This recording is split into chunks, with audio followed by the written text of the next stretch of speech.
All right, good afternoon, everybody. Hi, hi, hi, happy Friday. I think it's Friday. All right. So today, the United States will demonstrate our continued enduring commitment to Ukraine's ability to defend itself with the announcement of over $3 billion in new military assistance to Ukraine, including $2.8 billion drawdown for Ukraine, the largest yet. My colleagues at the Department of Defense will brief on this in further detail later this afternoon, but the package is expected to include the Bradley infantry fighting vehicles we announced just yesterday, self-propelled howitzers, MRAPs, and other armed personnel carriers, Gimlers, rockets, surface-to-air missiles as well, anti-vehicle landmines, ammunition, and other items from DoD inventories, as well as $225 million in foreign military financing for Ukraine to build the long-term capacity and modernization of Ukraine's military. Today's assistance also includes $682 million for regional partners and allies on NATO's eastern flank to incentivize and backfill donations of military equipment. As the President said yesterday, the war is at a critical point, and we must do everything that we can to help the Ukrainians resist Russian aggression. With that, I'll turn it over to my colleague John to share more about the President's upcoming trip to Mexico City and take any questions that you may all have on this new PDA announcement to Ukraine. Okay. Thanks, Karine. No problem. Afternoon, everybody. President's very much looking forward to heading to Mexico City for the North America Leaders Summit next week. Our partnership with Canada and with Mexico is crucial to our economic security, prosperity, democratic stability, and of course migration management. And this North American Leaders Summit will give us all an opportunity to strengthen those partnerships and advance shared priorities for North America. As part of the trip, on Monday, January 9th, the President will meet bilaterally with President Lopez Obrador of Mexico. Then on Tuesday, January 10th, he'll have a chance to meet bilaterally with Prime Minister Trudeau of Canada. And then later that day, later on Tuesday, all three leaders will gather together for the formal agenda of the 10th North American Leaders Summit. Since taking office, President Biden has built and strengthened solid institutional frameworks for cooperation in North America on issues that, of course, span economic development to security to migration, all in order to produce concrete results and in a way that will help extend all that security and prosperity well into the future.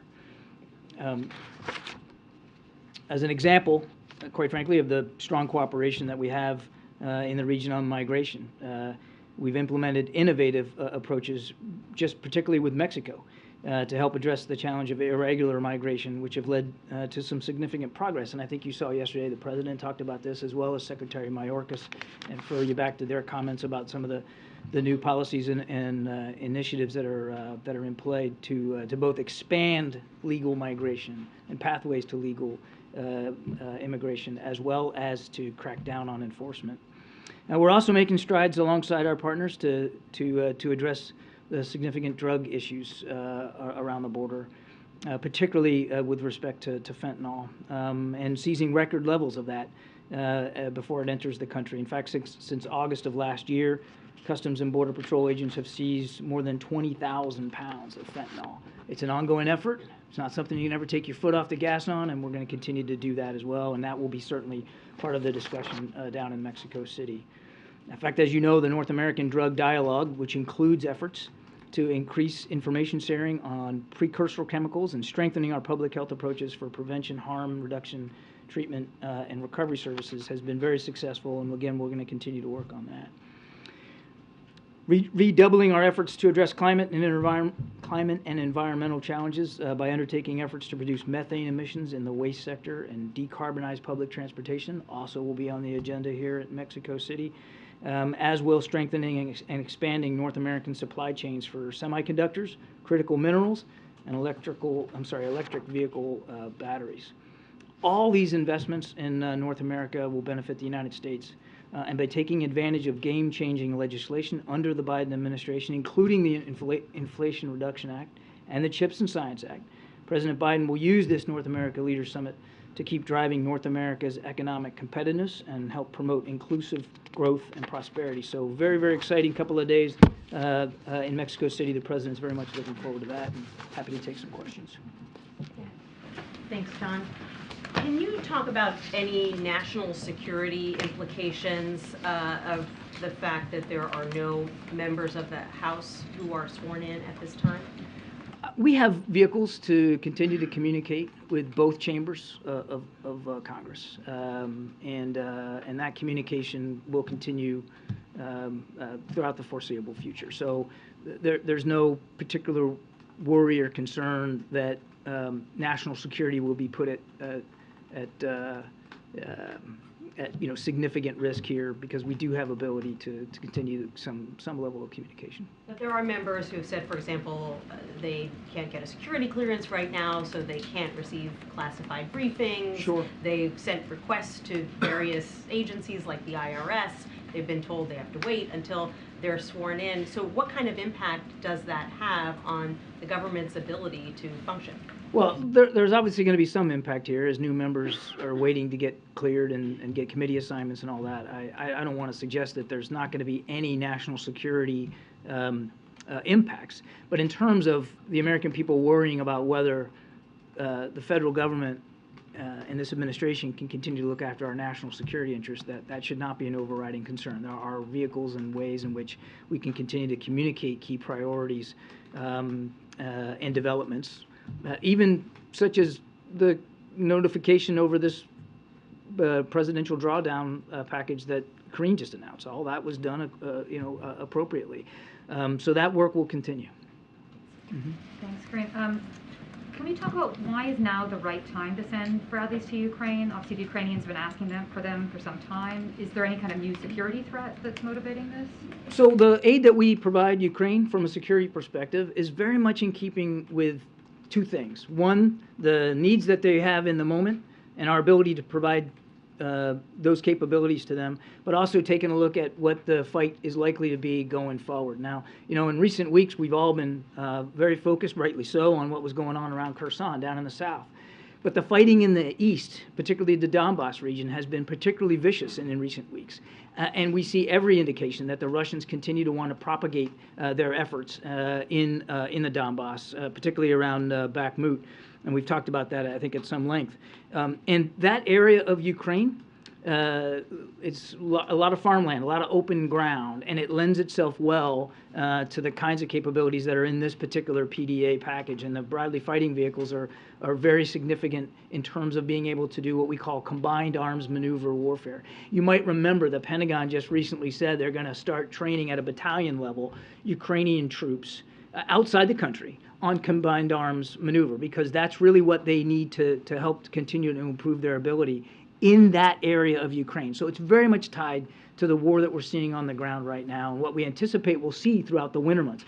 We also talked about the fact that we didn't think fighting was just going to stop in the winter, that these two sides were going to continue to slug it out, and that has occurred. And I think, again, the Bradleys are just one capability. Take a look at the whole package when you see the Pentagon. They'll lay it out more in depth this afternoon, but you'll see that the whole package that goes along with this is well suited to the needs that the Ukrainian armed forces have right now. Thank you. I have two foreign policy questions, John. First, on the Wall Street Journal is reporting that the administration is in tension with Saudi Arabia and they might not go ahead with the review. Can you comment if this is actually accurate, and how far are we in the review? And second, on Turkey, as you know, there is this kind of rapprochement between Turkey and the Assad regime with the mediation of the Russians. Do you believe that this is the right step from the administration point of view, and will the Kurds pay the price for this? To the second question, the short answer is no. We haven't normalized relations with the Assad regime, and we wouldn't encourage any nation state to normalize relations with the Assad regime. But we'll see where these talks go and what actually comes out of this. I don't want to get ahead of where they are, but we obviously don't support normalization with Assad. On I'm sorry, your first question was Saudis, thank you. The president has been consistent and clear that he wants this bilateral relationship, like any bilateral relationship we have, to be well suited to the interests of the American people and to our national security. And we're going to continue to take a look at that relationship. Look, Saudi Arabia is a strategic partner, 80 some odd years. And it's important that that strategic partnership continue, but it's also important that it continues in a way that is completely consistent with our values and our interests. And the president wants to continue to take a look at it to make sure that that's the case. Thanks, Greg. John, two questions. One, you outlined a little bit, but I wonder if you could say what specific actions the administration would like to see Mexico take to stop fentanyl production and smuggling? Well, I don't want to get ahead of the actual summit. They're going to talk about a lot of this, and Mexico already has taken significant steps. You saw just, I think it was yesterday, arresting Mr. Guzman, a key fentanyl trafficker. That is not an insignificant accomplishment by Mexican authorities, and we're certainly grateful for that. So we're going to continue to work with them in lockstep to see what we can do jointly to try to limit that flow. But it's significant. And again, as I said, we haven't, it's not like we haven't had some success. I mean, 20,000 pounds is a lot, but it just keeps coming. And so we've got to make sure that that we are doing what we have to do in our own authority and on our own, obviously in sovereign U.S. territory, but that we're continuing to work with Mexico and partner with them. Just one follow-up. Was the U.S. involved in any way in Guzman's arrest? And is there a push for him to be extradited? This was a Mexican operation, and so I'll certainly let the Mexican authorities speak to that, and I'll refer you to DOJ on extradition issues. That's beyond my scope. Thank you, Karine. John, with the new parole program that you guys announced yesterday, is there any risk that because now those who don't qualify for the program, they won't have any incentive to turn themselves in, as a lot of people have been doing when they illegally cross the border, and that could increase the number of gotaways? First, I would definitely refer you to DHS for more detail on this. What we're trying to do with this new parole program, because we watched how it worked with Venezuela, by putting in place a process where a legal pathway was available, we were able to reduce by 90%. Venezuelans who were trying to come into the country illegally. So we have some tangible results here that we can apply now to these additional 3 countries that Secretary Mayorkas talked about yesterday. And so we feel there's great promise here. The idea, Jackie, and I couldn't speculate about your question, but the idea is to increase the legal pathways available to people and put in place a nice, safe, orderly process that is humane and gives them the hope that they're looking for. At the same time, being able to crack down on enforcement. And cracking down on enforcement is not an insignificant part of what the president announced yesterday, including adding now another 300 agents to the border. And he looks forward to going down there this weekend and seeing that enforcement and that process in place for himself. I understand what the objective is, obviously, but as the pilot program with Venezuela was happening and did reduce the number of crossings by 90% over those first few weeks that it was in place, the number of gotaways did skyrocket too at the same time. And so my question is, does the fact that if you cross illegally, it makes you ineligible for this program, does that now disincentivize people to turn themselves in and then make part of this problem harder? It's difficult for me to get in the mind of every individual that may have already crossed over illegally. What they ought to know is that we are going to be making sure that we're increasing our ability to enforce these policies and to crack down on illegal entry. And I'm sorry? With more agents, or? Yes, I mean, obviously, the president's going to order another 300 to the border, and he's working in lockstep with Secretary Mayorkas on whatever other avenues might be appropriate in terms of better enforcement. But I can't get in the mind of everybody who may already be in the country. They ought to know that, as Secretary Mayorkas, I think, said very eloquently yesterday, we're not only a nation of immigrants, we're a nation of laws. And we are going to scrupulously follow the law. And we expect them to as well if they want to become legal citizens of the United States. Can I follow up quickly on Ukraine? John, when will those Bradleys arrive, and will they have tank-killing tow missiles on them? I'm not going to get into the specific kitting out of each Bradley vehicle. Is that a part of this package? I won't, again, I'll let the Pentagon speak to the details of how each vehicle may be or may not be fitted out. It will be some time before they can actually get into country. I couldn't give you a date certain on the calendar. What I can tell you, what I can tell you is we're going to do it as fast as we can. And this is not a system that will require an exorbitant amount of training for the Ukrainians. I mean, it's a fighting vehicle, and it's, again, very well suited to combined arms warfare, but it's not so sophisticated that it'll take them very long to learn it, not only to operate it, but to maintain it. And as your question, I think, alludes, there are different ways you can fit these things out for the fight that you're in. And I don't know, and again, I'd refer to my Pentagon colleagues, I don't know that they've made all those decisions per each vehicle just yet. You just asked, you were just talking about training, just to follow up on that. On Patriot missiles, has that training begun in earnest somewhere in Europe? They wouldn't identify the third country in which it would occur, but has that training begun of the Ukrainians who would use the Patriot I'm not battery? aware that the training has actually begun. I certainly would refer you to the Pentagon for specifics on that. What I can tell you is that the training will be held outside of Ukraine. Let me ask one separate question on the border then, to follow up on what she was asking about. There's reporting that El Paso has cleared the downtown of these expansive migrant camps that have grown there in advance of the president's arrival. Is the president going to see a sanitized version of El Paso when he arrives at the border on Sunday? The president's very much looking forward to seeing for himself firsthand what the border security situation looks like, particularly in El Paso. He's very much also looking forward to getting a chance to talk to Customs and Border Patrol agents on the ground who are actually involved in this mission to get their firsthand perspectives of it. Thank you, John. Yeah. Thank you. John, so first of all, I would like to follow up on Ukraine. Was the decision to provide the biggest package to the date connected or made in response to a possible new Russian offensive and escalation? And do you think Ukraine is much better prepared now to counter this new offensive if Russia do that, if it comes from the north, for example? And a second one on Mexico, should we expect any agreement or announcement of funds while the president is in Mexico? I won't get ahead of the president's trip to Mexico and any announcements he might make. I'll reserve that for the president. Again, very important agenda, 3 big topics: climate change, migration, and drugs, particularly fentanyl, and the president's looking forward to addressing all 3. I'll save the announcements for the president. As for the timing, these drawdown packages, as you know, have been occurring about every couple of weeks or so. So this is the latest iteration. I think it would be incorrect for you to conclude that the specific amount, was sort of driven by rumors or reports of a Russian counteroffensive. They are driven by an ongoing iterative conversation that we're having with the Ukrainians literally every day about the fight that they're in now and the fight that we expect them to be in going forward.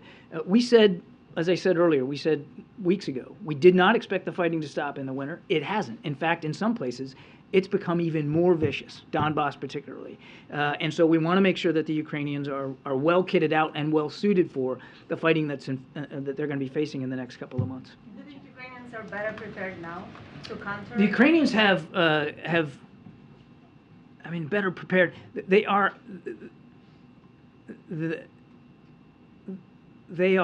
and have been able to maintain a quite impressive level of readiness for what they're facing. And what's been really impressive to see is the way that they have modified not only their needs but their abilities in the field to the fighting that they're facing. Obviously, we're talking about Bradleys today, but recently we've been talking about air defense capabilities and the innovative way in which they're using what is being provided to them. So they never fail, I don't think, to surprise or impress with their ability to adapt in real time to the challenges that they're facing, and to be quite candid and honest and forthright with all of their partners, including the United States, about what they need to continue to do that.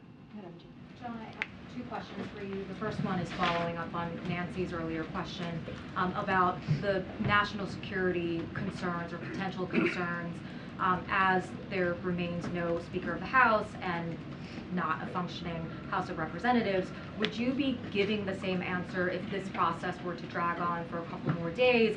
Say we ask the same question a week from now. In other words, can you continue to, contain the national security concerns for a while or indefinitely? I mean, clearly, we obviously love, and the president talked about this. We'd prefer to see all of this resolved as soon as possible. It's not just from a national security perspective, but from a democratic perspective. I don't want to speculate about how long things would go before there would be, some a deeper concern about national security implications. I can just tell you that we're confident that we can continue to defend the United States of America while House Republicans are working their way through this process. We're going to stay on top of that challenge every single day. And we have, again, vehicles in place to communicate as appropriate with both chambers of Congress right now. And then just on the president's visit to the border, does he have a desire to, does he have a plan to meet with asylum seekers while he is there? I won't get ahead much more of the schedule than what I've done. He's really going to focus on two things, and that's the migration challenge, obviously, and having a chance to meet directly with those who are in charge of it. The other thing I failed to say when I was talking to Jackie and Peter was that he also wants to focus on the flow of fentanyl, too. So I think you'll see him have opportunities to take a look at that and learn a little bit more about what we're doing on the fentanyl side. So he may meet with some asylum seekers. I don't have anything more on the schedule to speak to with specificity. So John, just following up on the border, I spent a long time covering immigration stuff during the Trump years. I never saw more damning quotes from immigration advocacy groups and human rights groups during the Trump years as I saw yesterday towards this administration. Just reading one to you, Eleanor Acer, who's one of the leading advocacy people, heads up a refugee group, called what the president did yesterday a humanitarian disgrace. And that was echoed across the board in literally scores of emails I got from every humanitarian group. What does the administration say to the overwhelming consensus from people who advocate on behalf of asylum seekers and refugees and migrants that what the president did yesterday was a humanitarian disgrace? Well, obviously, we take a different view.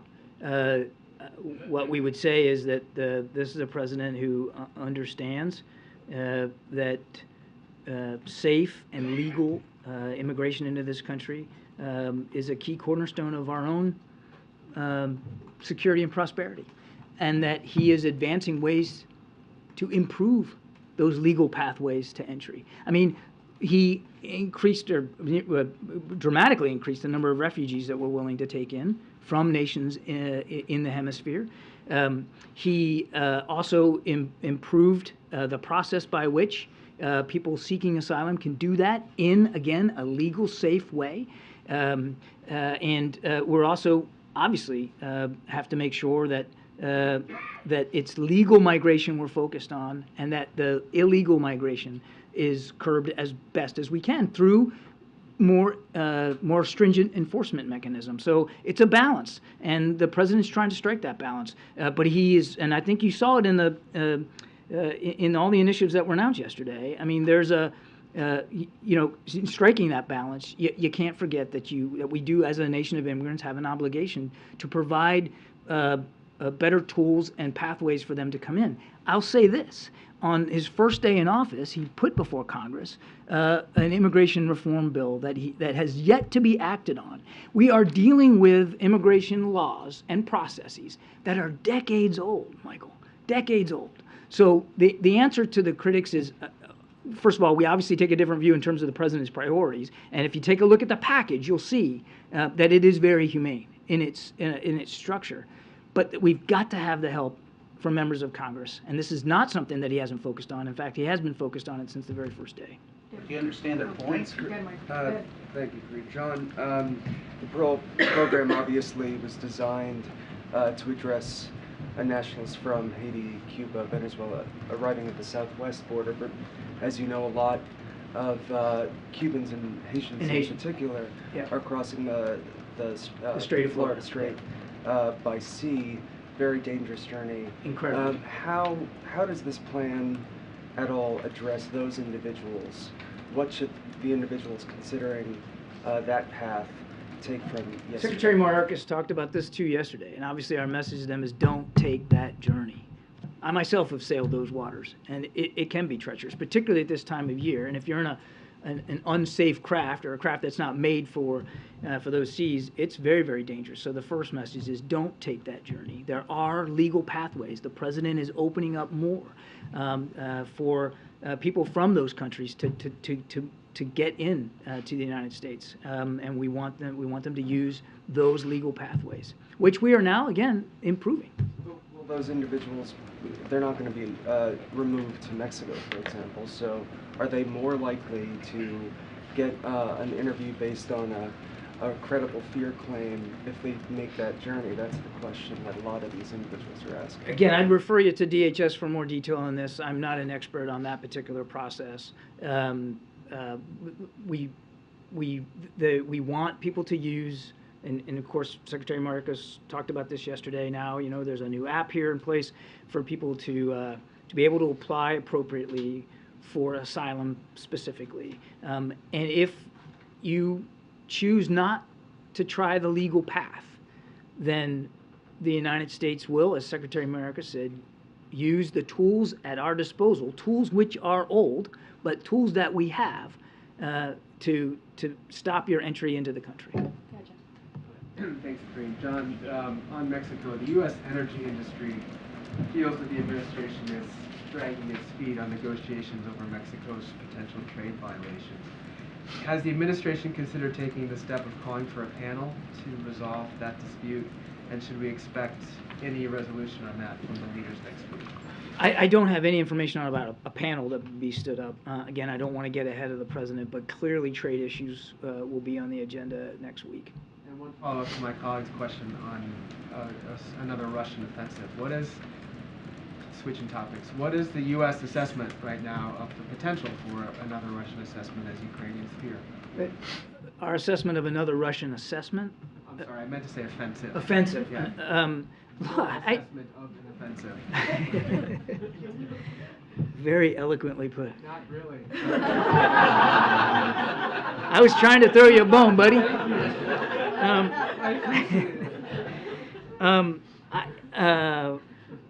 Let me put it this way, because I don't want to ever get into the business of being a spokesman for the Russian Defense Ministry. Well, that's eloquent. They have been on the offensive now for 10 months. We can't forget that. So when I hear all the talk about a Russian counteroffensive or a Russian offensive, you guys have seen this the same as I do. They've been on the offense every single day for the last 10 months, trying to take away Ukrainian lives, Ukrainian civilian infrastructure, and certainly Ukrainian territory. And we're seeing that play out right now, as you and I are talking, Jeff, in Bakhmut and in the Donbass. They have made incremental gains in the last few days. Now, we'll see where it goes in Bakhmut. But in certain places along that front, they remain on the offensive. Now, whether they're going to redouble their efforts, and to what degree that will be successful, I couldn't possibly tell you, because I just don't know what their intentions day to day are.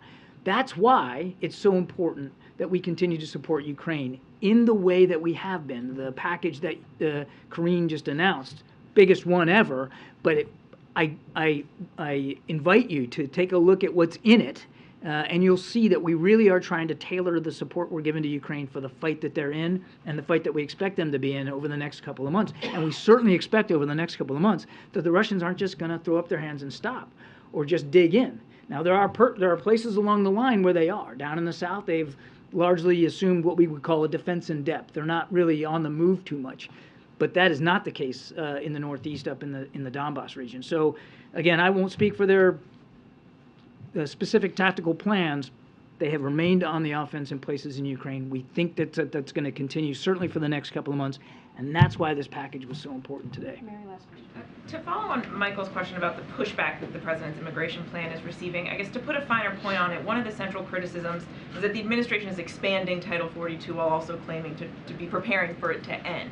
So when it comes to Title 42, are you trying to have it both ways? No.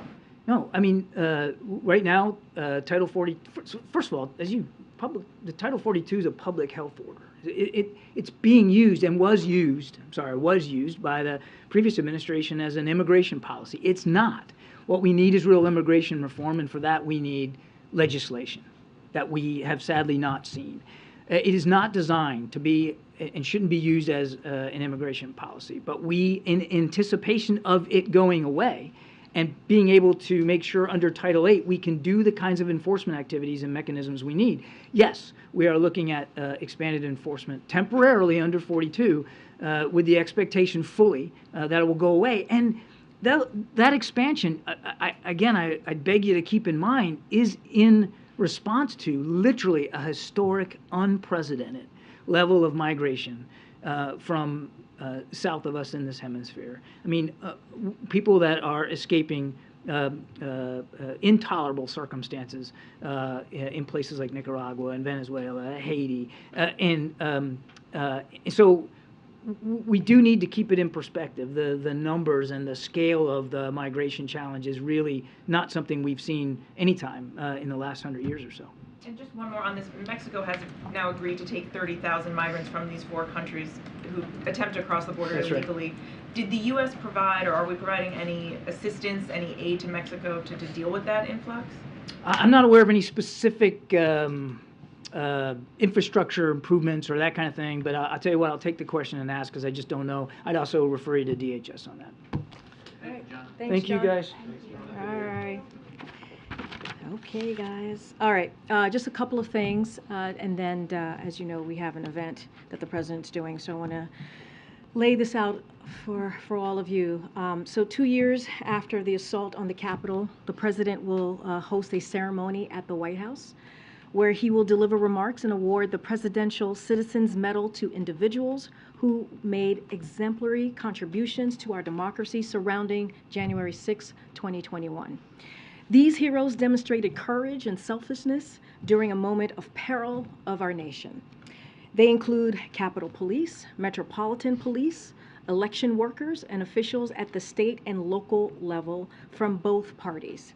Yesterday, we announced the names of 12 patriots who will be recognized this afternoon, and now I have 2 additional posthumous recipients to announce. The first one is Howard Lee Bingood, was a U.S. Capitol Police officer who defended the Capitol on January 6. The son of a U.S. Senate Sergeant at Arms, Officer Liebengood died after battling insurrectionists at the Capitol and staying on to restore security in the crucial days after January 6. Officer Liebengood's painful loss helped change the law to better honor the unimaginable sacrifice that too many officers and their families face. Second, Jeffrey L. Smith was a Metropolitan Police Department officer who defended the Capitol on January 6. As he fought the violent mob, Officer Smith sustained devastating head injuries from multiple assaults inside and outside the Capitol. He died after protecting Congress, guarding the Capitol, and preserving our democracy. His passing sparked changes in the law that honor the silent injuries of our fallen officers. All of these individuals reflect the best of America, our shared values, and the President looks forward to celebrating them today. Now, turning to the President's week ahead schedule, just a couple of things. Later today, as you all know, the President will travel to Wilmington, Delaware, and he will return back to D.C. tomorrow. As you just heard from my colleague, on Sunday, the President will travel to El Paso, Texas, and to Mexico City for the North American Leaders Summit. The President will return to the White House on Tuesday evening. On Friday, the President looks forward to welcoming Prime Minister Kishida of Japan to the White House to further deepen ties between our governments, economies, and our people. Over the past year, the two leaders have worked closely together to modernize the U.S.-Japan alliance, expand our cooperation on key issues from climate change to critical technologies, including through the Quad, and advance a free and open Indo-Pacific. President Biden and Prime Minister Kishida will build on those efforts. Afterwards, the president will head to Wilmington, Delaware later in that week. Sungmei, you want to take us I just out? had a quick follow-up that I was going to ask John about. Does the White House believe the arrest of Guzman was timed intentionally at all ahead of next week's summit? So, look, I'm not going to get into speculation here, or from here, I would have to refer you to the government of Mexico to discuss that particular question. That is something for them to address. And following up on a version of what Nancy was asking earlier, does the White House, the administration, have any clarity on whether members of Congress who haven't yet been sworn in can actually do services on behalf of their constituents? Can they contact federal agencies? If they can't interact, then how is the administration stepping in to help people who need help from the IRS or USCIS or other agencies? So our administration is going to do everything that we can, all that it can, to ensure that the House of Representatives is kept informed as needed, right? And including of course, on matters of national security, we are going to do everything that we can from here. Agencies can continue to help House offices with constituent services to extent possible, consistent with the law and House rules and practices. For more specifics on the individual caseworks or programs, I would refer you to those specific agencies. I know the IRS has come up during this briefing. But look, here's the thing. We hope that the House resolves this soon. It has been a couple of days now, and we have important work to do for the American people. And so we have to get back to work here. But of course, the administration is going to continue to do everything that we can to ensure that the House of Representatives are kept informed and have what they need on behalf of the American people. Just in terms of comprehensive immigration reform, which obviously the president has called on Congress to enact over and over again, what is his sort of theory of the case right now for getting that done? Will he be taking his own actions to do outreach to members? Does he basically consider that a top priority going into the new Congress? So first of all, it is a top priority. I mean, the president put forth a comprehensive immigration reform on day one. So him doing that first day of office, the first day that he walked into the administration and sat behind the Resolute desk, clearly states that this is a priority for him and will continue to be so. And look, we will continue to call on Congress to act. That will not stop. And look, I also want to just put this in a broader context here. The president inherited a mess because of what the last administration did. We inherited a mess. And, Republicans in Congress made it worse by blocking comprehensive immigration reform. And so what you're seeing from this president is he's acting. He's acting to protect, to continue to protect the border, secure the border, and also deal with irregular migration. That is what he's going to continue to do that. So the enforcement measures we announced yesterday will result in more, not fewer, legal pathways for migration while easing the pressures on our broken immigration system, which has been broken for decades. And so the NGOs and the border communities that support those arriving at our southwest border, but honestly, yes, the president made an announcement. He's made this a priority. He's made other announcements before today on what we're doing at the border, especially with the historic funding that he's put forth. But in order to fix what is happening currently, is to make sure that we have comprehensive immigration reform. And that's what he's going to continue to call on. He was very eloquent yesterday. He talked about the history of this country. He talked about how we were a country of immigrants. He talked about our responsibility. But at the same time, we have to make sure it is done in a legal way and that we have pathways, additional pathways for folks to do that. I guess we have a pretty good sense of what it looks like typically when the president sees something as being a top urgent legislative priority. So will we be getting readouts of him making phone calls to lawmakers? Will we see members coming here?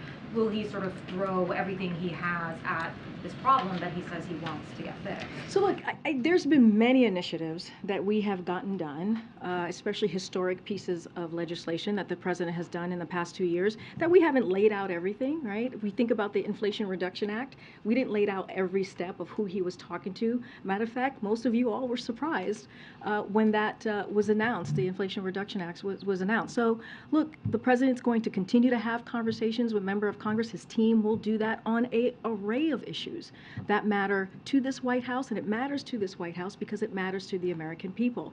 And so that's what we're going to continue to do. I do want to address something that was asked about, that you, Michael, had asked about the lack of support that we have received. Look, I have, we've heard from mayors across the country as well who have supported the president's announcement yesterday. And so, for example, Mayor Todd Gloria, San Diego, California, the president's measures will help expedite legal pathways for orderly migration and increase funding to nonprofits doing life-saving work in our communities. That matters.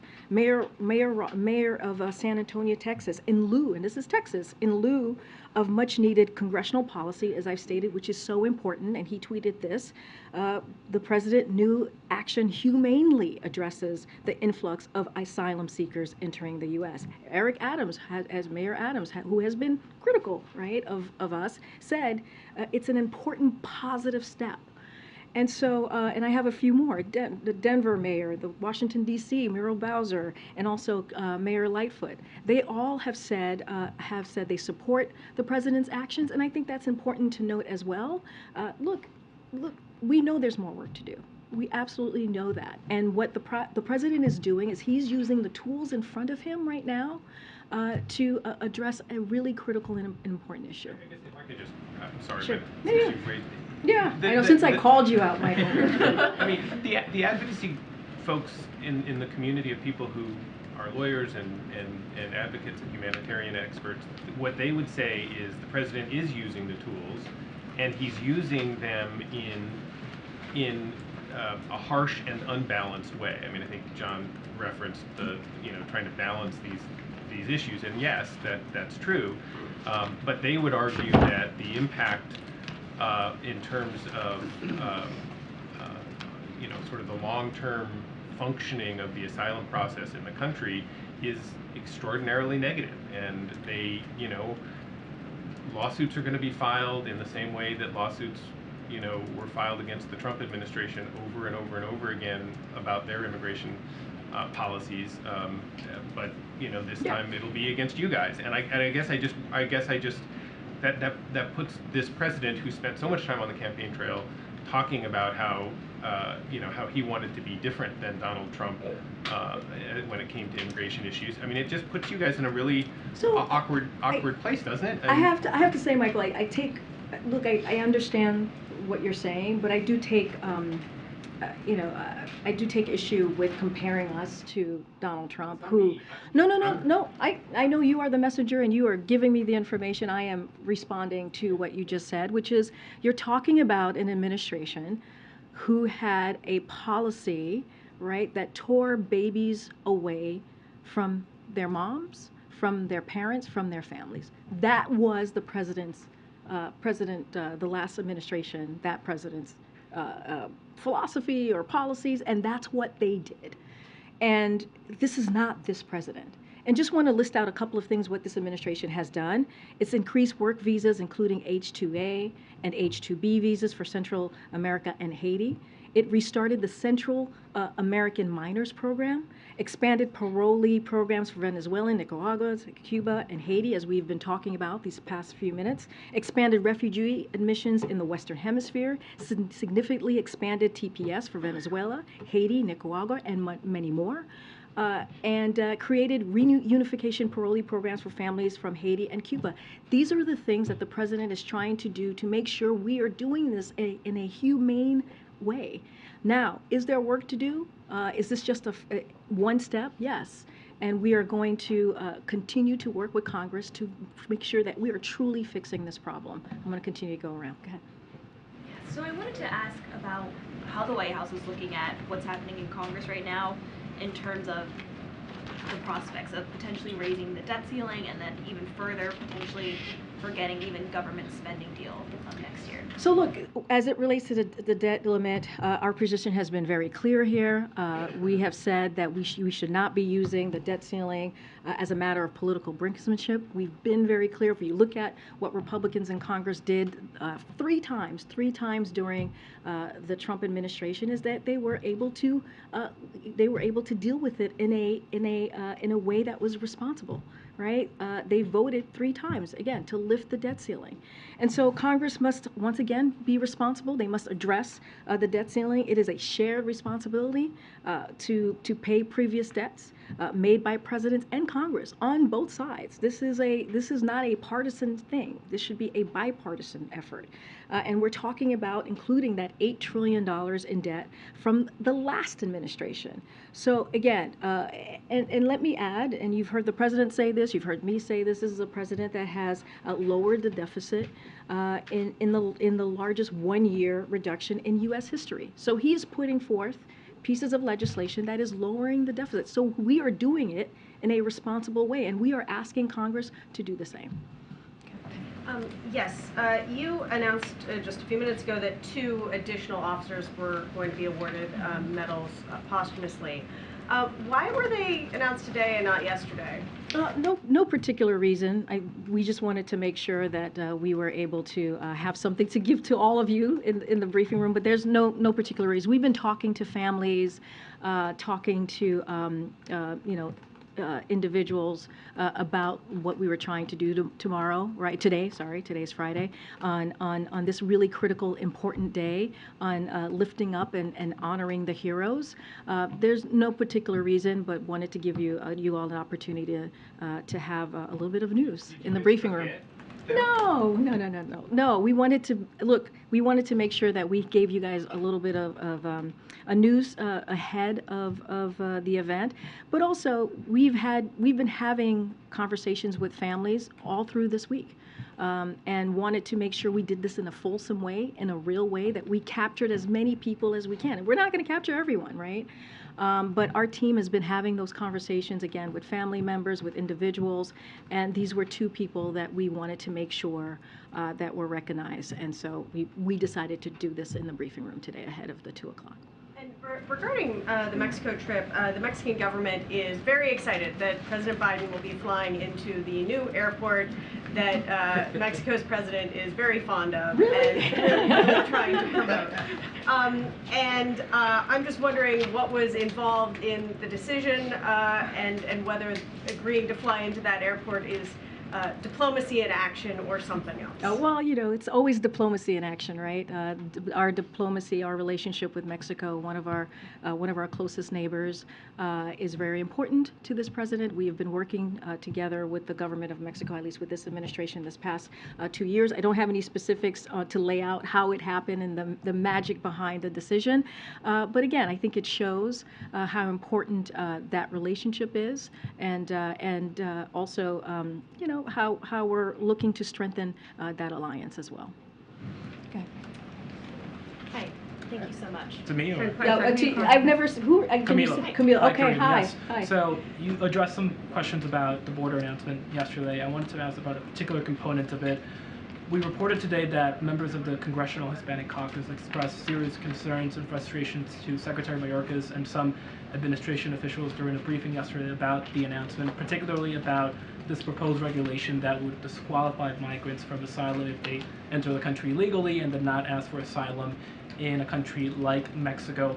Is the administration open to changing that proposed regulation or even scrapping it in response to this feedback?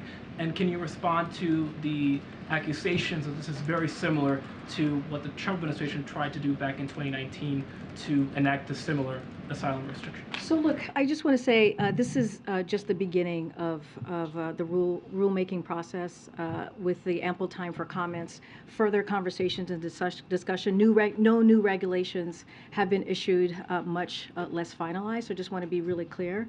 Our legislative affairs team, as well as teams of the Department of Homeland Security, have been in close touch with Congress Congress, and we'll definitely continue to have those conversations. But I wouldn't, I'm just saying that this is just the beginning of that. As far as a comparison to, again, to the last administration, look, I would remind you that the Department of Homeland Security and the Department of Justice are still working, again, through their proposed regulation, and so want to be very careful there. But I want to also reiterate what Secretary Mayorkas said yesterday. We're creating a safe and orderly pathways for people who want to seek asylum in the United States to do so from where they are, without putting their lives in the hands of smugglers. And that is really important. That's why we always try to make sure that there is no misinformation out there, because that misinformation actually helps the smugglers and puts people's lives at risk. And for instance, as the Secretary said, people will be able to apply via a DHS app on their phone to make an appointment and arrive at a port of entry to make their asylum claim. Or they can seek to enter through the newly expanded parolee processes. That's not, I know people have been talking about an asylum ban. That is not an asylum ban. It's a safe, orderly, and humane process for seeking asylum. Again, we are going to continue to have conversations with members of Congress, with other, organizations out there to continue to have this conversation. But again, our priority is to do this in a safe and orderly and humane way, and that's the path that we want to take. Quick question about the president's trip to El Paso on Sunday. Is he open to meeting with frontline Border Patrol agents, because Homeland Security officials have conceded that morale among those agents Well, I think is very low? I think my colleague said that that's one of the things that he is going to do, is meet with Border Patrol agents while he's down there. I don't want to get ahead of any specifics of that trip. We'll have more of that stop. We'll have more to share. But that is something that the president is going to do. Go ahead, Stephen. Thank you, Karine. New York Mayor Adams, who you quoted earlier, is requesting $1 billion from the federal government to help deal with the migration issue in the city. New York has reportedly only been approved for $8 million. Does the Biden administration have plans to increase funding for New York and other cities, especially in conjunction with this new parole program? So as the Department of Homeland Security announced yesterday, we are indeed increasing funding available to border cities and those cities receiving an influx of migrants, in addition to strengthening ongoing coordination and collaboration across all levels of government. DHS is also expanding outreach efforts with cities to provide coordination of resources and technical assistance. We have been indeed facilitating coordination between the state and local. I think you've heard us say this before, state and local officials and also other federal agencies. But for any specific on that funding to New York City, I would refer you to DHS. But as I just stated, the Department of Homeland Security did announce additional funding. And so we are going to make those border cities definitely a priority as they're dealing with increased migration. Something that Mr. Kirby said. Yeah. He said that the people from these 4 countries are escaping intolerable circumstances. I looked at the most recent month of data for people who cross the border and how they're handled. And it seems that under this new program, and please correct me if the data is outdated, it seems like you might have a better chance crossing the border and being allowed to stay than applying for this program because there are only 30,000 slots per month. Look, I will go back to what I have said and what the president has said, I think very passionately yesterday and very precisely, which is that we are doing everything that we can to secure the border and to deal with irregular migration. That is a priority for this administration since day one. We understand this is one step. We understand to actually fix what is happening, this broken immigration system that we have seen for decades now, is to actually get legislation done. And so, look, what I have said and what many of us have said, like, we are ready to work. We are ready to put forth plans as we have. And, again, Republicans in Congress and Republicans officials across the country who have done political stunts are not. And if they truly want to deal with this issue, they would come to the table and they would work with us on immigration reform, true comprehensive immigration reform. And that's what we're going to continue to call for, and that's what you heard from this president. Go ahead. Can you tell us why is now the right moment for the president to visit the border, and what was the thinking that went into El Paso specifically? Did you look at any other locations, or was that always the place you wanted to go? So look, he wanted to assess enforcement operations and meet local officials who have been important partners in managing the historical number of migrants fleeing political oppression, as somebody just asked me about, and gang violence in Venezuela, in Haiti, in Nicaragua, and in Cuba. This is something that he wanted to see for himself. He will also, as I said many times just moments ago, as you heard him say, he'll call on Congress to fully fund his request for record resources for the Department of Homeland Security and advance the comprehensive, again, immigration reform and border security measures that is going to be needed. I don't want to get ahead. You'll hear definitely from the president clearly in a couple of days on what he has to say, or the next couple of days. But again, he wanted to see it for himself, and that's what you guys are going to witness. One more. You said earlier this week the White House would release the results of the president's physical in the next couple of months. Yep. Has he completed his physical yet? I don't have any news to share about where he is with the physical. He would do it by the end of the year. Well, I think I had said in a couple of months. I don't think I've ever said in the end of the year. He said on Thanksgiving that he had completed part of his Right, physical. and I was asked, and I said it will happen in the next couple of months. And I've also said that it will be transparent, and we will share all the information with all of you, just like we did back in 2021. So there will be no change in how we share that information. And it's a later time frame than in Well, 2021? if you watched the president in November, you saw that he traveled to Indonesia, Cambodia, North Africa. He traveled across the country, and so he had a very hectic schedule. And I think that plays into what his doctors have said, right? His doctor has said is that he's in good health. He's in very good health, and that he leads an active life, as we saw in November and in December. Go ahead, Joey. Yeah, thanks, Karine. Oh, we have to gather. Joey, you're the last one. Well, real quick, again, following up on that question, I just want to clarify, why make the trip now, not 6 months ago, not a year ago? Well, we're clearly heading to Mexico City, so Okay. it made sense to go. It made sense to make a stop to see what border enforcement operations were like, and meet those local officials who have been impacted. And then specifically, what is the president looking for from Mexico to help with the United States immigration and migration challenges, in addition to what was announced yesterday, Mexico willing to accept 30,000 migrants from each of those 4 countries, the return of them? So I'm not going to get ahead of the meetings that will be occurring in the next early next week. We will have a readout of those meetings and lay out the deliverables, and so we'll certainly have more to share. But look, when it comes to Mexico and Canada, they are, as you know, our closest neighbors. They have been partners with us on this issue. Clearly, irregular migration is going to come up as one of the as part of the agenda the next early next week, and so we're going to continue working with them in this partnership, but I don't want to get ahead of the president and the deliverables. All right, everybody, have a great weekend. Thank you.